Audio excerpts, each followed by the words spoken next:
It's been a minute. Welcome back to our channel, Journey to Becoming. How many of us, having traveled on this road, perhaps we have gotten to halfway, 3/4 of our journey, and having looked back, we think, what are my achievements? How many of my goals was I able to accomplish? We would have gone so far down the road, and perhaps we think that, it's too late for us. And so we want to put persons in a better position to think about their journey, to think about their life, and to make strategic plans so that after we have lived or are nearing that end, we can say we have been fulfilled, we have accomplished certain goals in our lives. We want to look at this today so that we can be more successful in our journey. Now, I want to start by throwing this first question out. So let me ask you, ladies, how important is setting a goal? So we started the new year, and a lot of persons would have put their plans in place. They want to lose weight. They want to be able to buy a car this year, or buy this house, or buy even a second house. How important is setting a goal in making sure that we are successful? I believe goal setting is very important for everyone if we are going to live our purpose and achieve anything in life. I believe it was Benjamin Franklin that said, if we fail to plan, we plan to fail. And so it is important that we put something in place, because if we don't have anything in place, my mother would always say to me, any breeze or any wind will take us anywhere. So it's important for us to have goals, put plans in place to ensure that we're able to get there. I go back to my childhood, and as you asked the question, there was something that we learned in school at that time, and I would like to share it. It says, live for something, have a purpose, and that purpose keep in view. Drifting like a helmless vessel, thou canst near to life be true. Half the wrecks that's true life ocean, if some star had been their guide, might have now been safely riding, but they drifted with the tide. Not to set goals is like drifting with the tides. It means that you are blown about, as we would sometimes say, by every wind of doctrine. Mm-hmm. And as we're looking at becoming, you have dreams, you have ideas of what you want to become, and you should also have some time measurements in terms of, I don't think necessarily starting with this year, but in your life, what you want to accomplish by such an age, by such a time, by other factors which could influence this. So you have your life kind of marked out in segments. And therefore, each year, you should look back to see, where am I in terms of what I had planned? What do I need, didn't come through well? What I need to redo? And what do I need to do now to further myself along this path, my journey, and that I need to accomplish during this year? So I think that you have to have goals, or else, as I said, drifting just like a helmless vessel. But, I just left high school or just left university, college. Why do I need to start thinking about setting up goals? I want to just live my life. I just want to, get up from day to day and do what I have to do without thinking about and writing down anything. Why can't I just live my life like that? Because you're going to end up a failure. Mm-hmm. You're going to end up a failure. One puts in place thoughts and recognition of the fact that youth has its challenges. They don't see as adults as we do see. But somehow along the line, I believe everybody has dreams of what they would like to do and like to become. Setting a goal does not mean that those goals remain iron cast over time. because the more exposure and knowledge and interactions that you have with people, it will open your eyes to new pathways, to new skills and talents that you may have, and then you can change.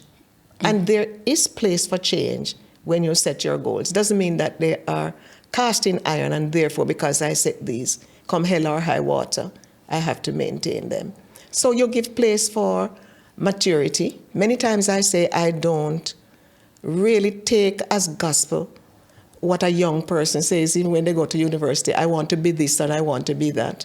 Because experience has taught me that you're going with a certain passion and an idea that this is what you want to do.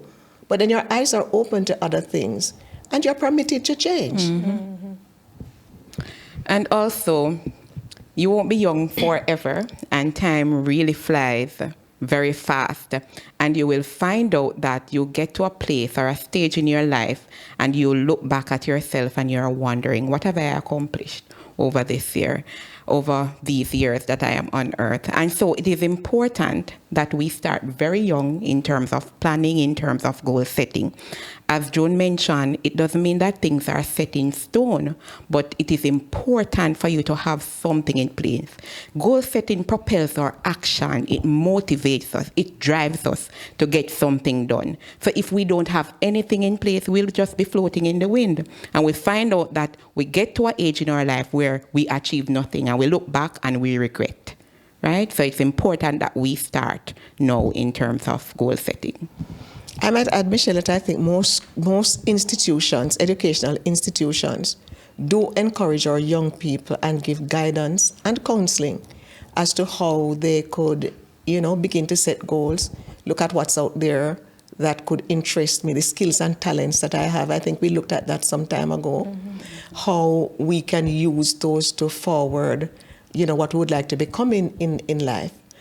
And especially now, we are at a stage technologically where the word is out that the job opportunities and the career opportunities that will be in place in the next 5 years have not yet been created. So you have to make certain decisions from early, a broad-based education which makes me flexible and to adjust to certain changes in society, or looking more closely at how I can use my skills and talents. You have a lot of young entrepreneurs. Do I find myself in that? So you always have changes. You always can find mentors. You always can find reason to change. But maybe, and I would recommend that sometimes you watch some of these local shows, Smile Jamaica. I have been very impressed with a number of persons who actually went to the University of the West Indies, maybe to do law or to the sciences, but had a natural ability for art. And having graduated, this is just what she was bent on doing. And now she has created a worthwhile, what shall I say now? Business, a worthwhile business, where she's pursuing her passion. But that didn't prevent her from going towards something else, but she was still young enough to make the change because you recognize it. So I would want to say to young people from now, understand that you live in a real world. Understand that decisions that you make do matter. Get help. They're not cast in stone, but they will help to propel you in the right direction.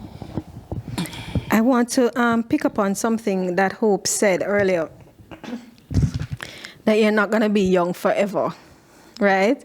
And young people tend to feel that youthfulness will be theirs forever, ever, amen. Right? And so certain plans would not be put in place for them. And when they get, much older in life, they recognize that they would have wasted the years and the opportunities that were given to them. But having set the goal. So, all right, I want to be able to buy this car by the end of the year or by next year or whatever. Having set this goal, is that sufficient? Is there something else that we need to be doing in order to make sure that this particular goal is achieved? All right, setting goals is important, but it goes beyond setting goals. After setting the goals, then it's time for us to look at self in terms of commitment, in terms of determination, in terms of that sticking to it in spite of and despite of what is happening. So when we set goals, it allows us to prepare for some of the uncertainties that are out there, and so we don't become overwhelmed, we don't become depressed, because we know that change is constant, and there are some changes that will affect us negatively. But I believe that setting goals gives us an opportunity to think ahead. What are some of the possible things that might and can happen? And because we're thinking ahead, we're able to put in some contingency plans in place to say, if this happens, I could do this. If this happens, I can do that. And also, as it relates to goal setting, I want to bring in this acronym that I learned of while I was in school. It says that setting goals, goals should be SMART, or goals should be SMART. So it should be specific, it should be clear, it should be well-defined, it should be measurable with a specific criteria that measures your progress towards the accomplishment of the goal. It should also be achievable and attainable, that's for the A. Or it should be realistic and within reach, timely. So we see where we are, we see the resources that are available to us, and we see where we want to get to in terms of realistic goals. Sometimes we set some goals and they're really not realistic based on where we are. So we have to ensure that the goals that we set are reachable, and we are in a position in terms of the resources, even if we don't have it right now, we have an action plan to acquire those resources so we can achieve success. Well, I'm happy you mentioned that about the different characteristics that should mark how we set goals. And I want to add a little bit to specific goals. Goals are not something that are highfalutin. And if it's not your first time that you're setting yourself down to make some goals for, let us say, the new year. If you set some goals last year, you should first sit down and say, hey, how did I do? You know, what happened last year? What were the things that prevented me from achieving my goals? So you have a time to look back to see what impacted you. Maybe you are wiser for it because you recognize that I was over-ambitious, or I could have done more. So you're going to look at that and you're going to make your goal now something that is attainable, something that is achievable, because having looked at what happened the year before, you know, and where you fell down, you are wiser for it, and goals don't have to be big things. They can just be smaller things. And if you make a big overarching goal, I believe that it's a safe thing to break it down and put parts in it that you can tick off as you're going on. And time-based. Timely, Hope said, there should be time-based. For example, let us say you wanted to have a particular kind of qualification. By when? What will it take for you to get there? You're going to have either go to classes, all the different things that you would have to do. You need to put some little timelines to that. So you can always catch up on yourself that this is not going to be attainable. I'm not going to make this goal. And nothing is wrong with modifying your goals, because as you go, you should be looking at what is happening. So it is not something that you look at and you put down and say, well, you know, at the end of the year, I'm going to take it up and see what happens. It must guide what you do, what you think, how you work. And it is always good to get somebody else at times to look at them and help you to decide whether these are really achievable, these are going to get you where you want to go, or you need to rethink this. One thing I would love to say, though, is that there are many people and there are many avenues today where you can get mentors and you can get people who will look at it and help to give you advice. And for the younger persons who are listening, one of the things I watched this week talked about a 15 years old, and she's an author. She has just published her first book, and it was being recommended for young people to see. And it was interesting to note that her parents did not support her doing that at first, but it was a passion. She wanted to do it. It was, she wrote about things, I haven't seen it myself, but she wanted to write about things that affect young people and that she wanted to talk about. And so she has done it. She's recognized for it. And I'm sure the parents, take a step back, that sometimes you have to allow the children to, do what they are bent on doing. And you can guide them. Failure guides as well. So it is possible that you can fail. You go back to the drawing board. You seek some advice. You get with it. So failure is a good teacher as well.